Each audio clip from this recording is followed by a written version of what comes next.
Store. This is what being a NASCAR fan is all about. Singular history and tradition. Thank you, everybody, for coming out. And triple-header playoffs action to ratchet up the stakes. Throw in a can't-miss concert, and you've got more than a race. You've got Talladega. NASCAR Playoffs Weekend at Talladega, October 17th through the 19th. Get your tickets now at TalladegaSuperspeedway.com. Ticketmaster, the official ticketing partner of NASCAR. It's bow time. Tired of choosing between sweet and savory? Why not have both? Introducing Bojangles' new chicken and bowberry waffles. The bold Cajun chicken filet you love, now drizzled with a bowberry honey glaze and sandwiched between two warm waffles. Which means your favorite meal of the day just met your new favorite dish. And lucky for you, it's served all day. But it's only here for a limited time, so try chicken and bowberry waffles at Bojangles today. It's bow time. Hey, Lance Taylor from the Next Round to tell you about one of our favorite places for breakfast, lunch, and dinner. That is Hamburger Heaven since 1982. Hamburger Heaven has been serving Birmingham's best hamburgers, cheeseburgers, French fries, hand-spun milkshakes, and sandwiches made fresh to order. All of their ingredients are fresh and prepared daily. This includes their beef, always fresh, never frozen, hand-pattied each and every day. For breakfast, lunch, or dinner, visit any of the 4 locations, Highway 280, Irondale, Gardendale, and Homewood. Never miss anything from the Next Round when you listen on demand through the podcast platform of your choice, Apple, Spotify, iHeart, or Google Podcast, wherever you listen. Always like, follow, subscribe, turn on automatic download so you can catch every part of the Next Round. Listen anywhere in the world, anytime on the Next Round podcast feed, and support the show by following, subscribing, and turning on automatic downloads on any podcast platform. Listen anywhere in the world, anytime on the Next Round podcast feed. Thanks for always making the Next Round a big part of your day. Never miss anything from the Next Round when you listen on demand through the podcast platform of your choice, Apple, Spotify, iHeart, or Google Podcasts. Wherever you listen, always like, follow, subscribe, and turn on automatic downloads so you catch every part of the Next Round. Listen anywhere in the world at any time on the Next Round podcast feed and support the show by following, subscribing, and turning on automatic downloads on any podcast platform. Thanks for always making the Next Round a big part of your day. Next Round shirts, Next Round hoodies, and Next Round hats all in one place, nextround.store. Find your favorite piece of gear from your favorite show and put it in your rotation. You never know, you might be in one of our videos showing Next Round gear being worn all over the world. Find all of your favorite Next Round gear by visiting nextround.store. Place an order for you and that big Next Round fan in your life at nextround.store. Look your best at work, at school, at the stadium, or anywhere you go wearing Next Round gear from nextround.store. Next Round shirts, Next Round hoodies, and Next Round hats are all in one place. Nextround.store. Find your favorite piece of gear from your favorite show and put it in your rotation. You never know, you might be in one of our videos showing Next Round gear being worn all over the world. Find all your favorite Next Round gear by visiting Nextround.store. Place an order for you and that big Next Round fan in your life at Nextround.store. Look your best at work, at school, at the stadium, or anywhere you go wearing Next Round gear from Nextround.store. This is what being a NASCAR fan is all about. Singular history and tradition. Thank you, everybody, for coming out. And triple-header playoffs action to ratchet up the stakes. Throw in a can't-miss concert, and you've got more than a race. You've got Talladega.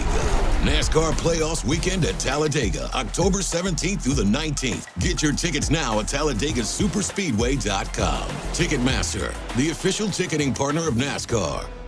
When you crave activity like we do, you belong in the Roback family. Get the best golf wear, hoodies, and activewear for men and women at Roback.com. Use promo code TNR20 to get 20% off your order. That's Roback.com, promo code TNR20. It's bow time. Tired of choosing between sweet and savory? Why not have both?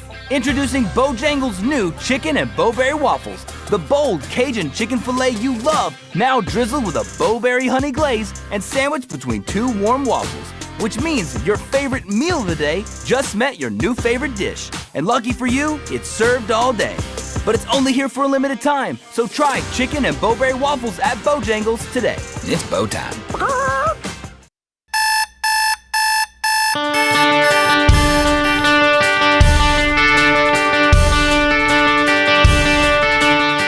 The alarm Clock tells you it's 8 o'clock Central Time, 9 o'clock on the East Coast as we get going with another Monday Morning Live. Jim Dunaway with ESPN and the ACC Networks. Tom Luginbill. Lugs, we got a lot to get to, including Alabama and Georgia. They do it again. We'll talk about that. Dabo at Clemson and all the big games for the weekend. But the biggest one in the country was Oklahoma getting the win over Auburn 24-17. Man, Oklahoma's defense, like Auburn's defense, really, really good. The atmosphere was electric there in Norman. Really, I thought it was an entertaining football game. But we got to start with the officiating. I've watched the SEC my whole life. I put the SEC officials on a pedestal above all others in college football. I really do. I think over the years, their officials have been better than anybody else, year in and year out. But, you know, maybe it was just a bunch of circumstances that just happened on a given Saturday. There were so many calls in this game that seemed to all stack up against Auburn. Let's break them down a little bit here. First, the reversal. You're gonna bang bang play, catch not catch, fumble not fumble, the return for a touchdown. That's going to happen sometimes. Walk me through that play, what you saw in that play, and do you think it was a catch and a fumble, and should Auburn fans be upset about that one?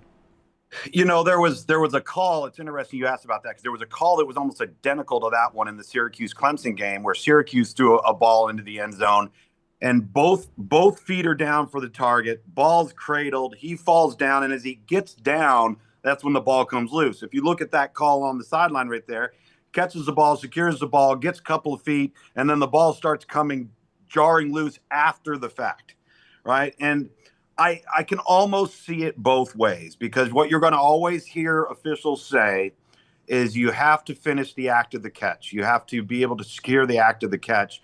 But I almost feel like if the catch is secured when the feet are in bounds, all bets are off, and anything that happens after that should be done.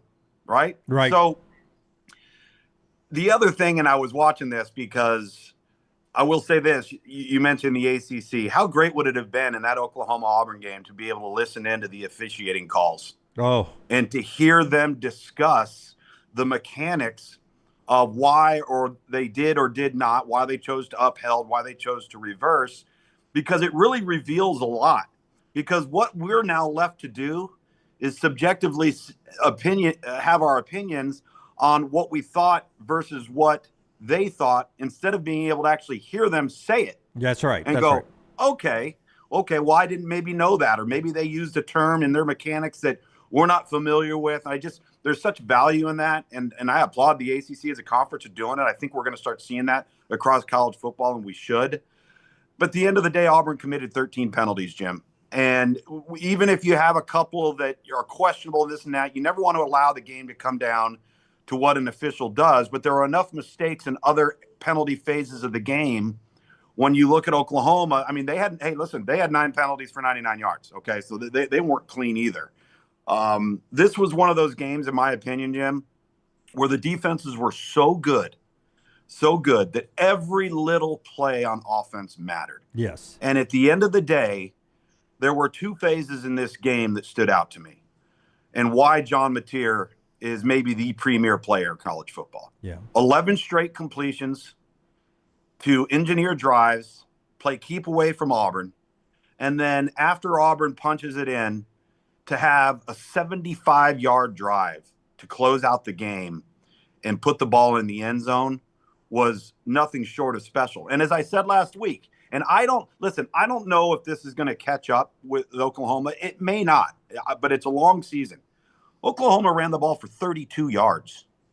Now, Auburn didn't run the ball extremely well, right? But Auburn couldn't pass protect very well either. But Oklahoma still cannot run the football. And for the most part, they shut down John Mateer. Auburn shut down John Mateer as well. And that's why this thing comes down to a play or two. But penalties played a huge role. Yeah, they really did. I'm going to talk about the game. I absolutely am. But there's a couple of just administrative things I wanted to get through here. One of them is this deceptive substitution. Now, you're unique when it comes to being a broadcaster and analyst because you played the game, you coached the game on the offensive side of the football. So you know what Oklahoma was trying to do. In fact, Bob Stoops apparently at practices telling the Oklahoma radio network that this was a practice play all the time. You've seen the SEC send out a reprimand of the officials, saying that I applaud them for that. Yeah, that it wasn't administrated right. So we're talking about the deceptive substitution that was a walk-in touchdown. And as you watched it happen live, before you ever saw a replay of what went on, you were like, how in the world is this guy open? There's not an Auburn defender in the screen on the replays or anything.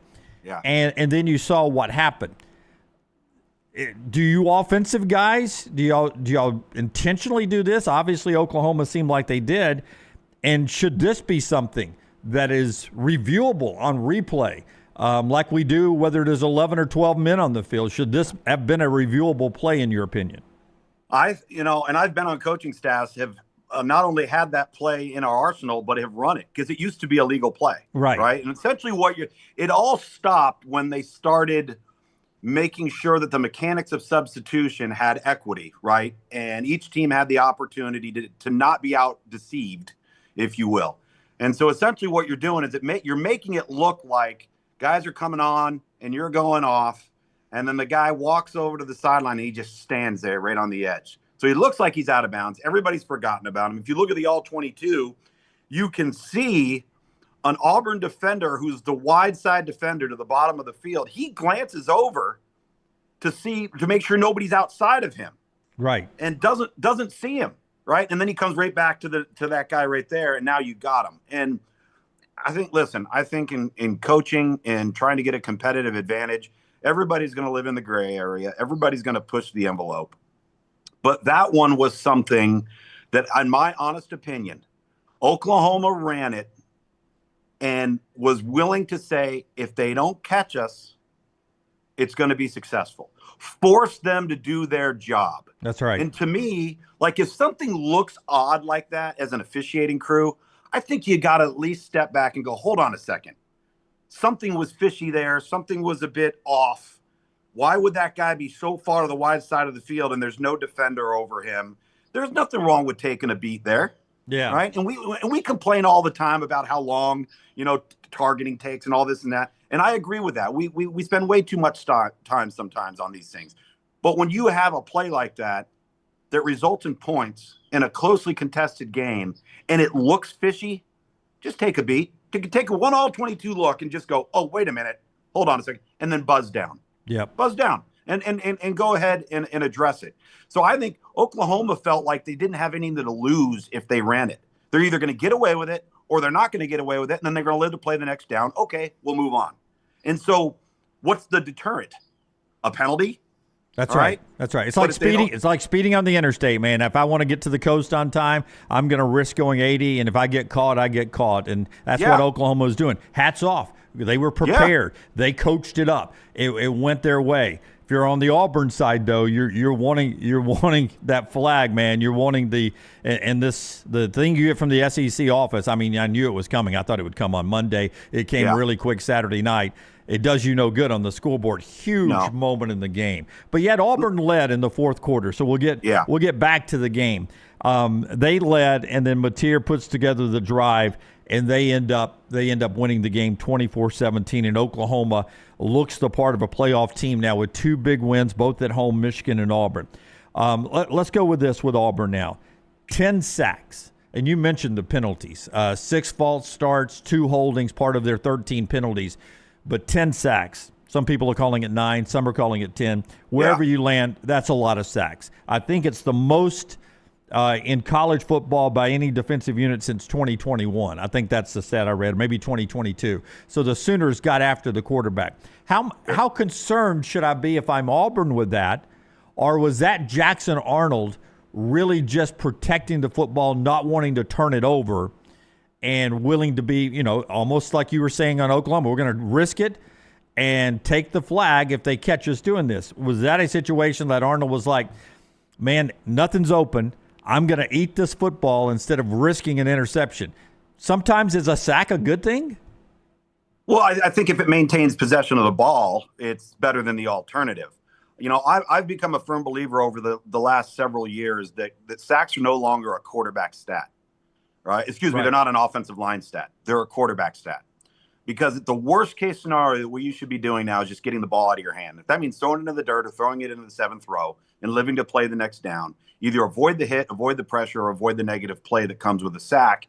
I actually felt Jackson Arnold played pretty admirably in this game. And I also thought that he did a pretty nice job of getting out of trouble, pulling a rabbit out of his hat a couple of times and avoiding even more trouble. But then there were also times where he held onto the ball and it just took too long. And if you start to get the feel throughout the game that, hey, guys, we can't hold up here.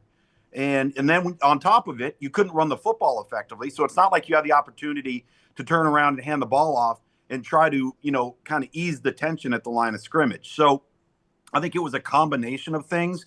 But what you just mentioned there, the penalties, the sacks, all right, you're always playing from behind. You're never in 2nd and 6, right? You're rarely in 3rd and 3. You're constantly you're off schedule. Now your play call's off schedule, and you're having to come up with something that isn't an overly high percentage play, or your mindset is not, okay, let's get a first down. Instead, it's let's get it half of it back. Well, that's not a recipe for success. And, I thought Auburn made some plays. I thought it was a very difficult day because I go back to both of these teams being that good on offense and on defense. And I think they are, but disappointing in the offensive line. But at the end of the day, we could be looking at, I think if we see against Texas A&M and we see a continuation of this, now you got to start saying, okay, where are the problems lying? We got to either do something different. We got to interchange personnel, or we got to maybe start doing more things to change the launch point, get the quarterback out of the pocket to avoid some of this stuff. But that obviously that was glaring. But I actually still thought that there were some moments where Jackson Arnold played pretty good. This just came down to a couple of plays here and there. And as I mentioned with John Mateer, he was the difference. Yeah, you and I watched the game different than some people. I saw a lot of people that were hung up on those sacks. And you and I were watching. I mean, I was just blown away by both defenses in this game. I texted you. Yeah. And I agree with you. I was like, the speed of those defenses in this game seemed to be elite, and I think that's a good sign. And we'll look forward now. Let's go Oklahoma first. Okay, go ahead, Jim. Real quick on Auburn on that. And all of the negativity, all of the dark clouds swirling around this program in Hugh Freeze's tenure. Okay, as an Auburn fan, you have to look at this game and say, we are vastly improved. This is not the same team we were playing with the last 2 to 3 years.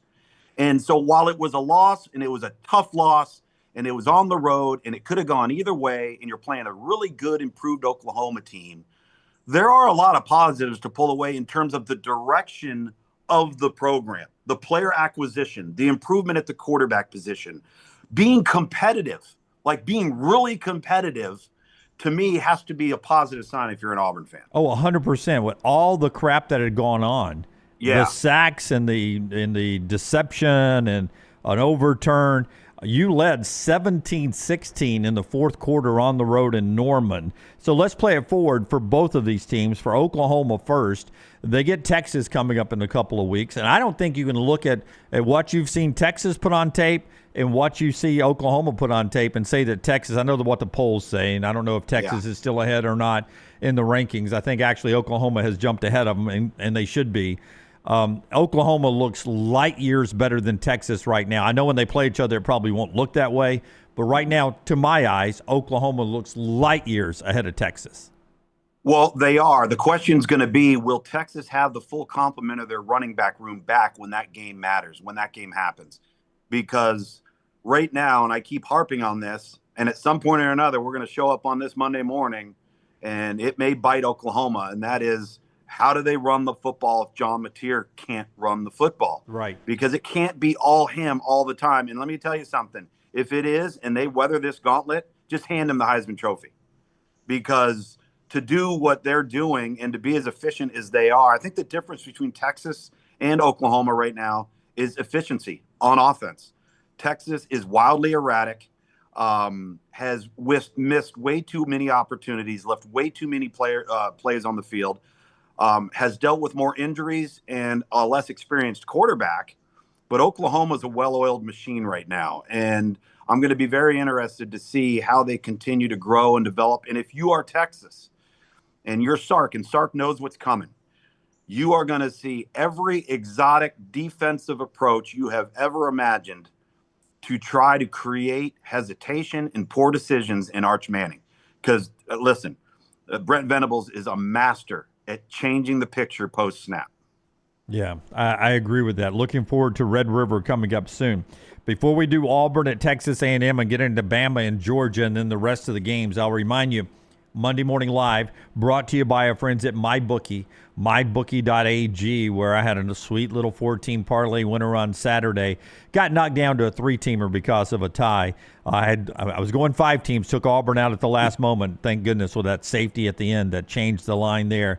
MyBookie is your one-stop sports book and casino all in one place. And right now, use our code NEXTROUND at mybookie.ag and get up to $500 and a bet back bonus. No stress, just a one-time rollover on the return bet, so you're free to reload and keep firing up to $500. It's the bet back bonus when you use the promo code NEXTROUND at mybookie.ag.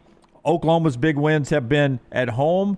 Auburn's first loss now comes on the road, and now they got to go on the road again at Texas A&M, who may be equally as good or better than Oklahoma.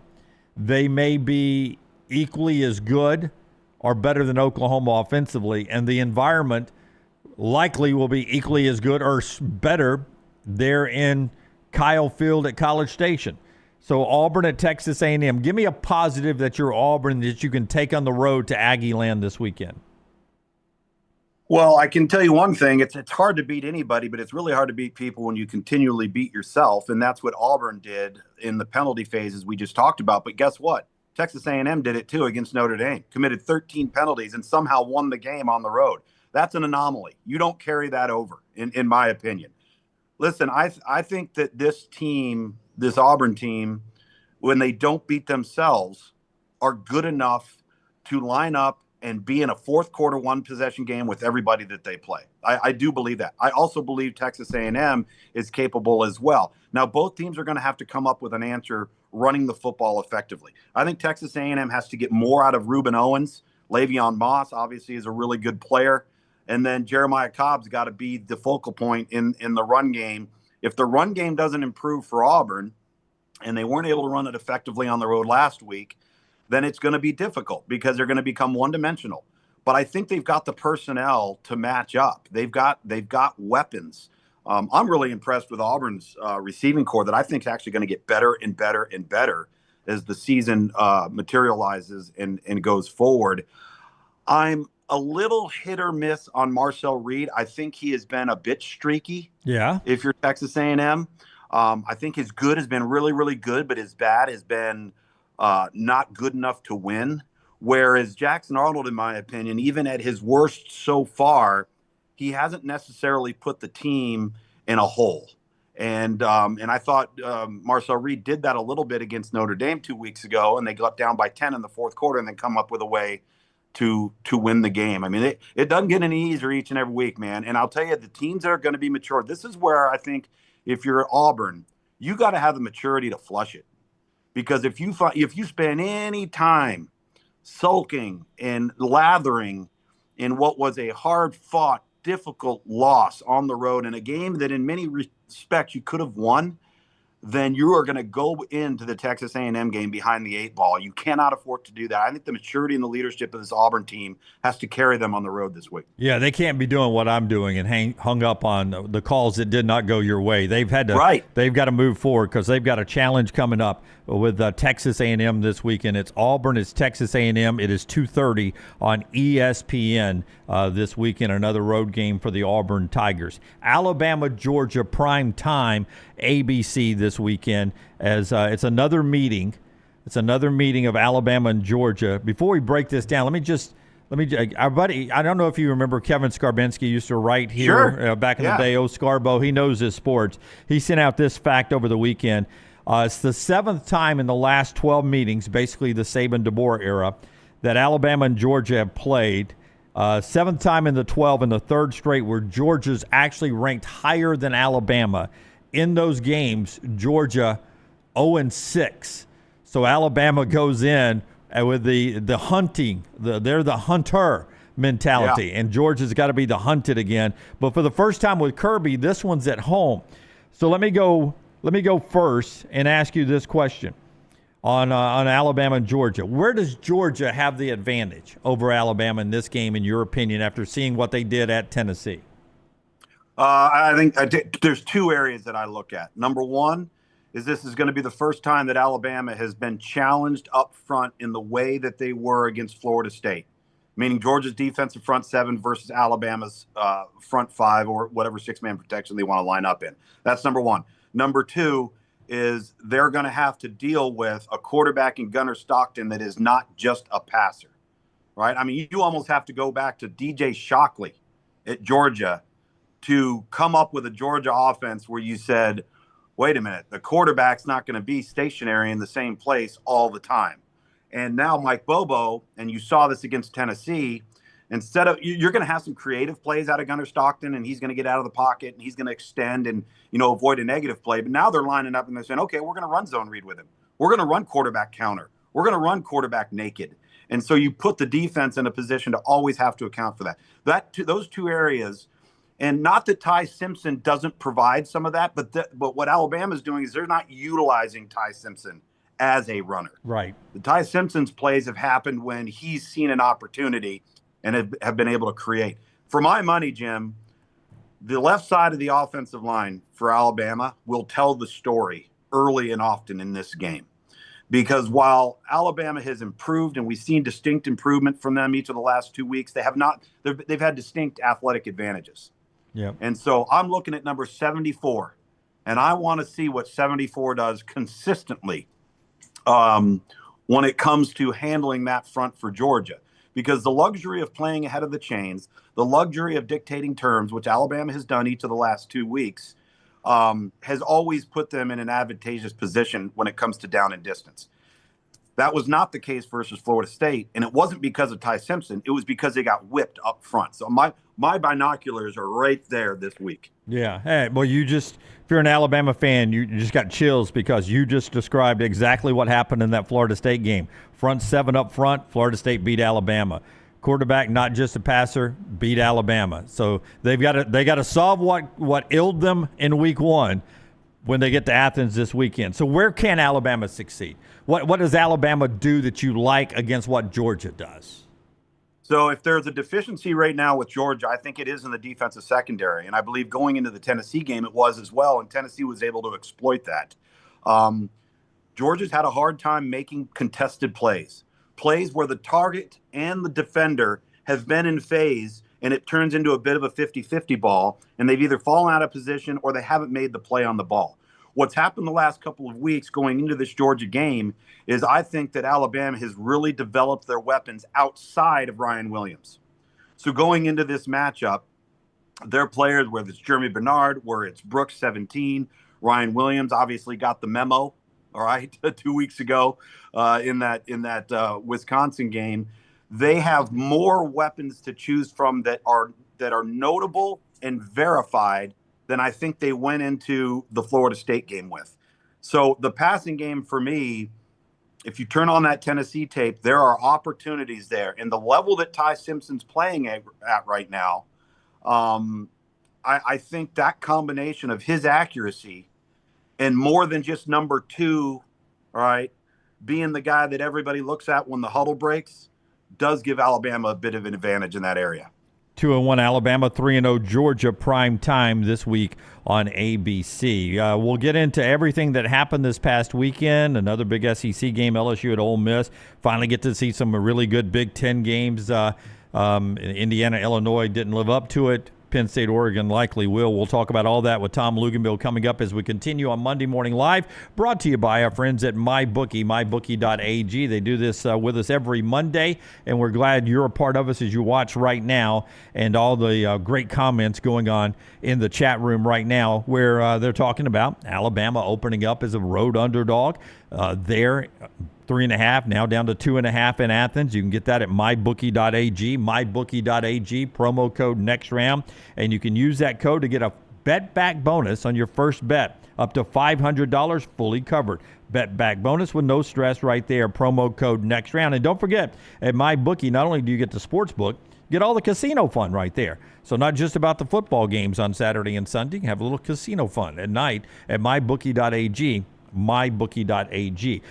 Developing news this morning, Lugs. The ACC has fined Syracuse $25,000 for feigning injuries in the win over Clemson. So it doesn't seem like a ton of money. I don't know if that deters you. I mean, I'd pay $25,000 if it helps me win every week. But they didn't need to feign any injuries. Yeah, it's a great point. But they are at least pointing out, hey, we think you feigned some injuries there. But it's a loss at home for Dabo Swinney and Clemson, and everywhere I turn, there are headlines being written about a sad chapter of Clemson football with Dabo Swinney now, and how we've entered a sad chapter. And they're starting to talk about Bobby Bowden at Florida State, Joe Paterno at Penn State. Do they? Please, Dabo, don't stay too long. What you know this program inside and out. Yeah. You cover it inside and out on the ACC as well. Where are we in reality right now with Dabo Swinney and Clemson? Well, the reality is this team has woefully underperformed in contrast to their talent level in terms of the roster. There was not a roster in college football with more returning, verified production in 2025 than the Clemson Tigers. And not just with good players that you say, oh, those guys were starters last year. They played a lot of football. We're talking about first rounders, second rounders, third rounders in all three phases of the game. So their lack of execution is inexcusable. And Dabo Swinney would tell you that. Yes. To me, what's more alarming is they look like a team with 50 new players that don't know each other. Everything is hard. Everything is a strain. And the quarterback has regressed significantly. And bottom line is that people don't want to hear this. First of all, Cade Klubnik's not a first rounder. He's going to be lucky to be a fourth or fifth rounder. That's the bottom line. He's indecisive. He doesn't anticipate. He's erratic. His accuracy this season has just been mind-boggling. And so that's an issue in and of itself. But for this team to play the way they've played on defense with their defensive front players is absolutely inexcusable. There's no passion. There doesn't seem to be excitement. There is a lack of execution. And we can sit here and talk all we want about their talent. And they are talented, and we can say they're well coached. They are well coached. But something's wrong here. There is something wrong with the approach, the mindset. And obviously, if anybody had the answer, if Dabo had the answer right now, he would have it corrected by waving a magic wand. But I am stunned that for 2 weeks in a row versus Georgia Tech and Syracuse, Clemson got beat because they got their butt kicked up front. That cannot happen with their personnel. And I think that's the thing that is so alarming. And listen, and we've talked about this before with programs like Alabama, a handful of other ones. You become a victim of your own success. And when you have that much success for a sustained period of time, fans, boosters, alumni, they become conditioned to think that it's easy, that it's always going to be this way, that you just go out there and because you're Clemson, you're going to beat everybody. And it couldn't be any further from the truth. It's the hardest sport to perform at week in and week out and produce at a high level on the planet because expectations, target, interchangeable pieces with your roster, sustaining that over the course of time is extremely difficult. But I get it. I get the frustration because if we were talking about a devoidance of talent, all right, that's an entirely different conversation, Jim, and that's not what we have here. Yeah, and the fact of the matter is, for those that, and I don't understand this mentality, by the way, let's make a coaching change. They're spoiled. Yeah, $60 million buyout, by the way, is what it would take to get rid of Dabo. And he's a 2-time national championship winner, lost 2 other national championship games, and I know it's all history, and that's what everybody's saying. Since the game has changed, it's a different, since 2021 and NIL, in the portal, it's different. And it is different. But I don't know what you can do at Clemson right now other than suck it up and try to go win games. Yeah, you're going to have to investigate your locker room. You're going to have to investigate who your leaders are. You're going to have to look internally at your coaching staff and what you're doing. Are we doing the right things? Have we made errors in judgment? Have we made errors in game plans? Have we made in-game errors?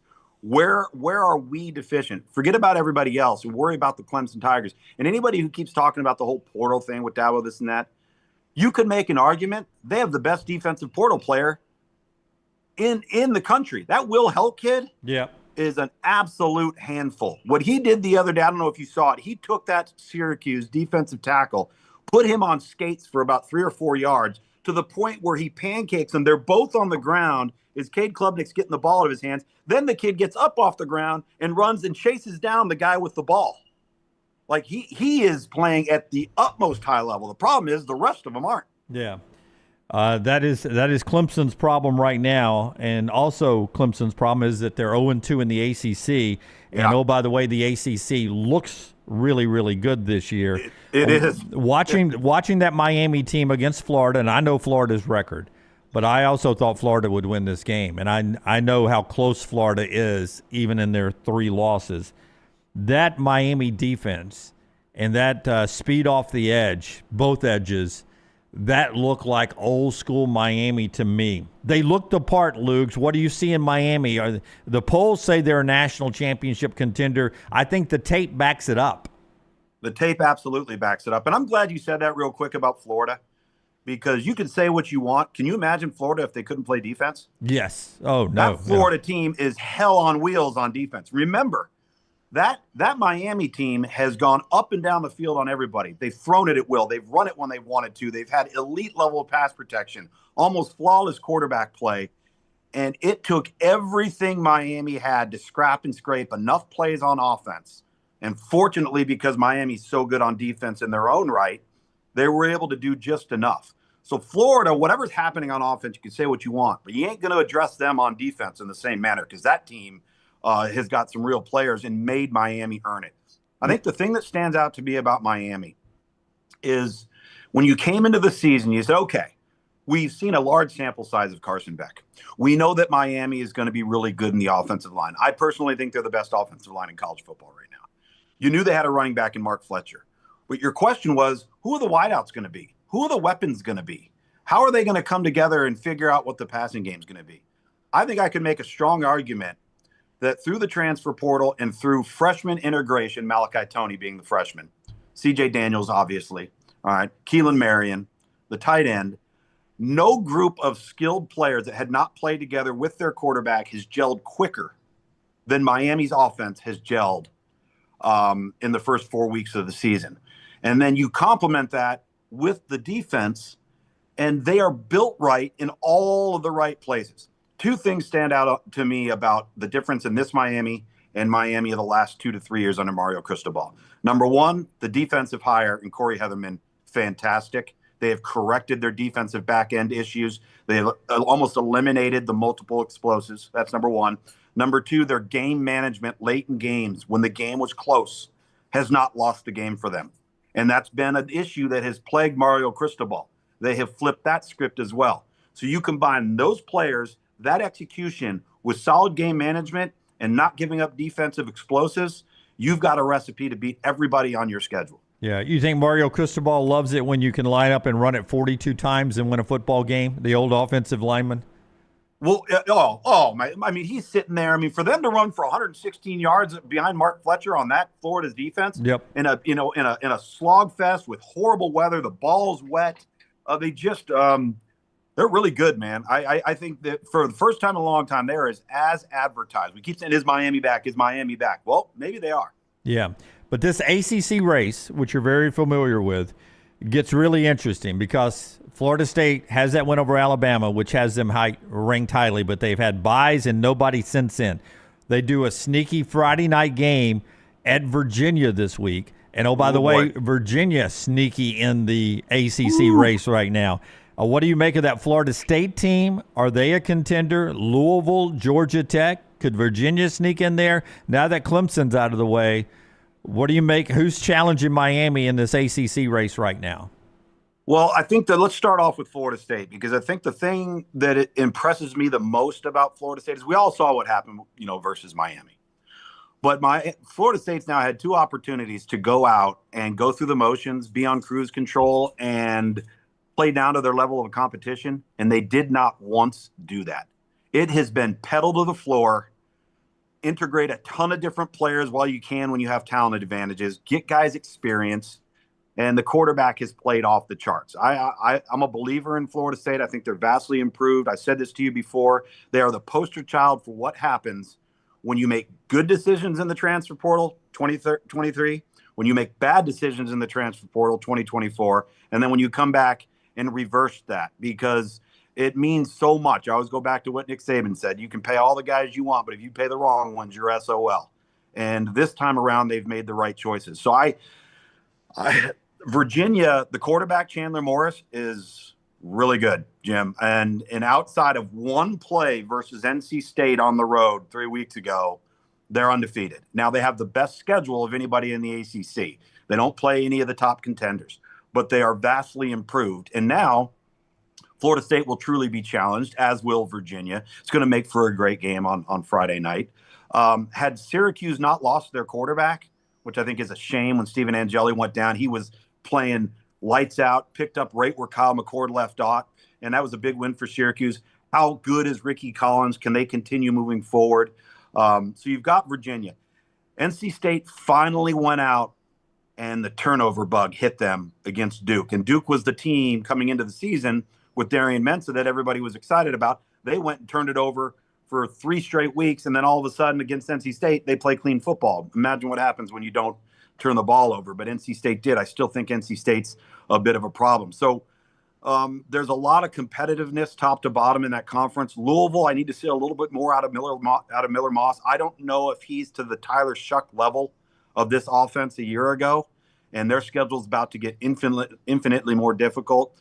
And I wouldn't discount SMU just yet. The change with SMU is more mentality, increase in schedule difficulty, and the fact that they're not sneaking up on anybody anymore. That's right. And they're not. Listen, they're non-conference schedule. You play Baylor and TCU in the non-conference in your first 4 weeks, and you haven't even gotten into your conference schedule. That's daunting. Both of those teams are pretty darn good. Yeah, both of them are, and both of them bring a little historic baggage in the SMU world. TCU-SMU, a rivalry game this past weekend in which the Frogs beat the Ponies 35-24. We go to the Big Ten, and I stupidly on the show picked Illinois to beat Indiana, and I believed it would happen all summer long. And even though I saw it coming, I didn't steer away from what the world was telling me, that Indiana and Coach Sig was better this year than they were last year. How much better?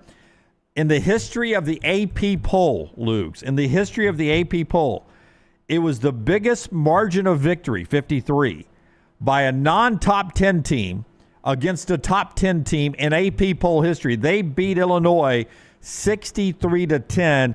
And it was check every box for Indiana, and they did look better than last year's Indiana playoff team.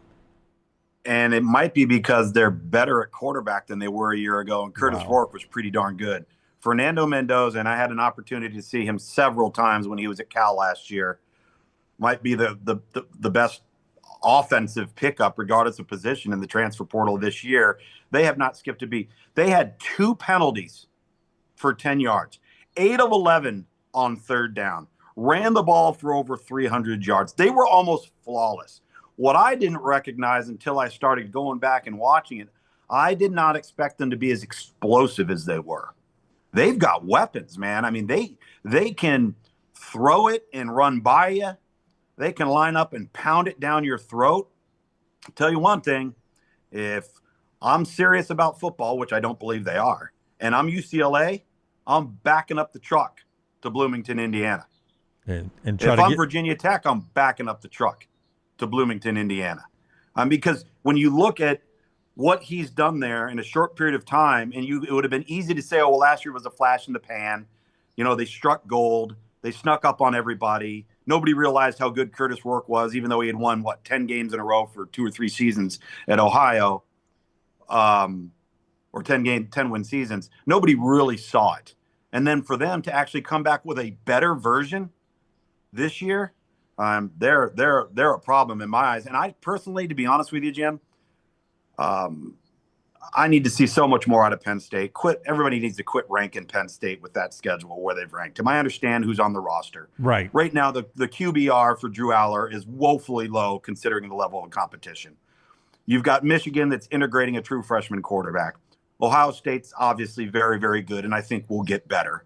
Indiana just obliterated and dismantled Illinois. In that conference right now, who's any good? That's right. Oregon and Ohio State, maybe, but we haven't seen it in the schedule yet. We get a lot this week because Oregon and Penn State play each other. 6:30 primetime NBC whiteout game there. By the way, on Indiana's schedule this year, last year, and this is why I wrote them off. I thought they were a playoff team because of their schedule. They just beat what I think is still a good Illinois team. Yeah. They do have to play at Oregon. They do have to play at Penn State. But we get a peek at – we know what Ohio State is, I believe. You tell me Oregon, Penn State this weekend. You have an early feel. How hard is it for Drew Aller to turn on good football quickly right here against a good named opponent in Oregon?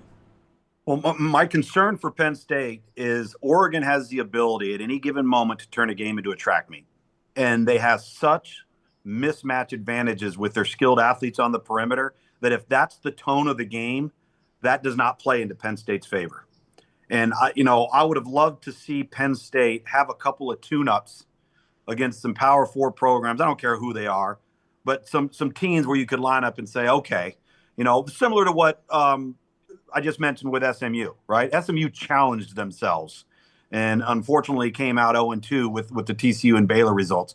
Penn State has not done that.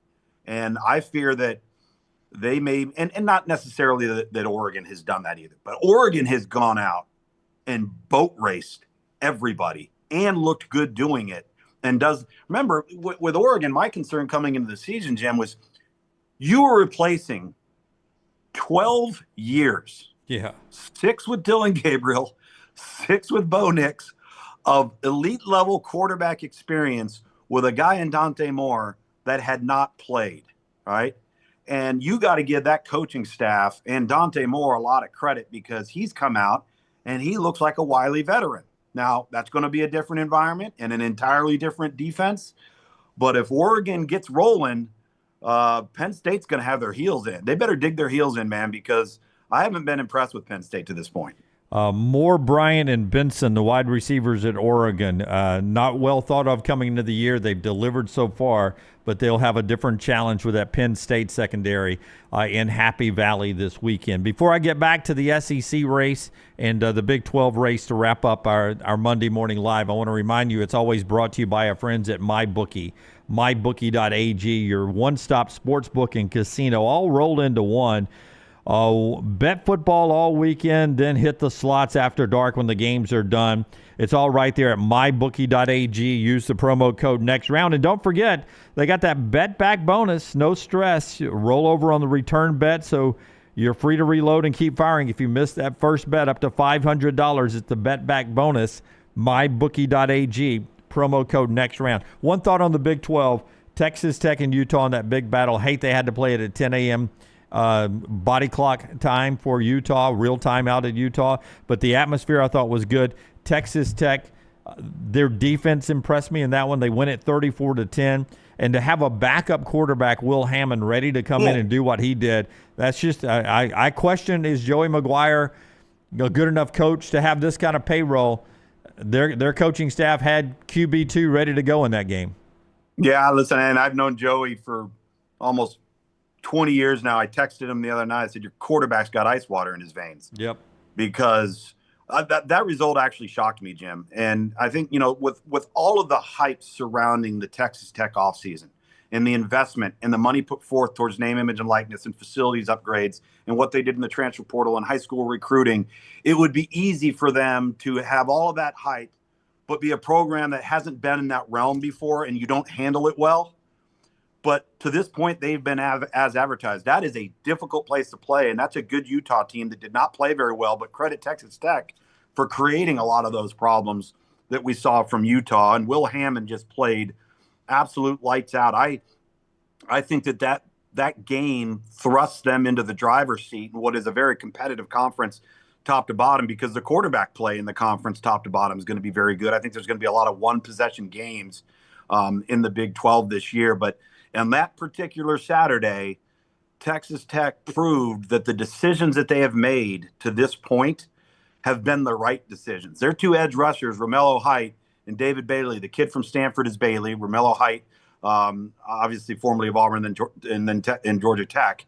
Those guys have come to play. They paid the right guys. And so for my money, if they keep rolling like this, they're going to keep being really, really competitive each and every week. I agree with you. Okay, one game in the SEC we haven't talked about coming up this week. We talked Alabama, Georgia. We talked Auburn, Texas A&M. Tennessee, Mississippi State's fun. Notre Dame, Arkansas is fun. Arky, I think, has a chance to beat the Irish. But LSU Ole Miss is the game at 2:30 on ABC that everyone other than Bama, Georgia, everyone's talking about. LSU, they've got wins over Clemson and Florida, but I wonder what that means right now as they go on the road to Oxford, where I thought Ole Miss beat a pretty good Tulane team 45-10, and for the second week, QB2 Trinidad Chambliss was off the charts. I mean, if Austin Simmons is healthy and Trinidad Chambliss is healthy, what do you do if you're Lane Kiffin? And what do you make of LSU Ole Miss? I think what you do is you play the hot hand with both of them being ready and both of them being deserving of playing. I thought that Lane Kiffin said it best this week. 2 weeks in a row, Trinidad Chambliss hasn't turned the ball over. Yep. So if you're going to ask for something out of your reserve, that's the number one most important thing in winning football games at that position, especially if you're coming in. I thought he's dealt the ball very nicely. He's managed the offense. They've been able to run it fairly effectively. And then defensively, they've really come on and given that offense a chance to not feel like they got to carry the football team. So, to be in that position, and I agree with you because I think Tulane's a really good football team. And, I had the game with Tulane either 2 or 3 years ago when Ole Miss went to Tulane and was deep into the fourth quarter and had a hard time pulling away from Tulane. So I know that Lane Kiffin knew what he was getting into there with John Summerall's team. And then I know what the opponent was this week for LSU, but watching LSU on offense, they actually looked loose. They looked relaxed. They were just going out, playing some street ball, pitching and catching, and they looked like they were having fun. The defense is exactly what Brian Kelly expected it to be when he hired Blake Baker. And I'm still trying to figure out how it is anybody's supposed to prepare for Harold Perkins. That is the most dynamic, difficult to prepare for defensive player because he is all over the field. You never know where he's going to be, where he's going to come from, what role he's going to play, and he's an absolute game wrecker. And all of the pieces are starting to come around him, which to me, I think is the thing to look at this week is LSU's defense. If they go against Ole Miss and Ole Miss is playing with a reserve, or even if they're playing with Austin Simmons, how does LSU affect the quarterback? And I probably can guarantee that's Lane Kiffin's first worry too. Should be a fun weekend ahead, Lugs. Enjoy your travels. Another close-to-home game Thursday night. Army and East Carolina should be a fun one, 6:30 on ESPN, then all your studio work on the weekend. Fun time of year, isn't it? It's a great time of year. And for me, this particular, because I'm 7 days a week now between travel TV and hotels and rental cars and studio and all that. And then they gave me a couple of weekends. This weekend, I actually get to go see my son play. It'll be the first time I've seen him play. All right. Since he was a junior in high school. A home game in Richmond? In Eastern Kentucky. Yep, in Richmond, Kentucky. So I'm going to get from Greenville, North Carolina, somehow to Lexington, Kentucky by the Friday afternoon. And my wife and I get to actually watch my son play and take a little bit of a first 6 weeks of the season breather and enjoy the family. That's fantastic. Build in a little time in Danville, Kentucky. Check out those bourbon breweries around there. And I need to stay away from the bourbon brewery. That's been way too much time in Kentucky. Well, you could say Go see the foliage down in Danville. That's what I used to say in Lexington. Right. I'm going to drive down and see the foliage. The leaves are changing. Yeah, all my foliage was brown water when I would go foliage watching on the weekends. That's Tom Luginbill. He'll be back with us next Monday on Monday Morning Live, brought to you by MyBookie, mybookie.ag, promo code next round. The next round itself starts in about 10 minutes. Have a great day, everybody.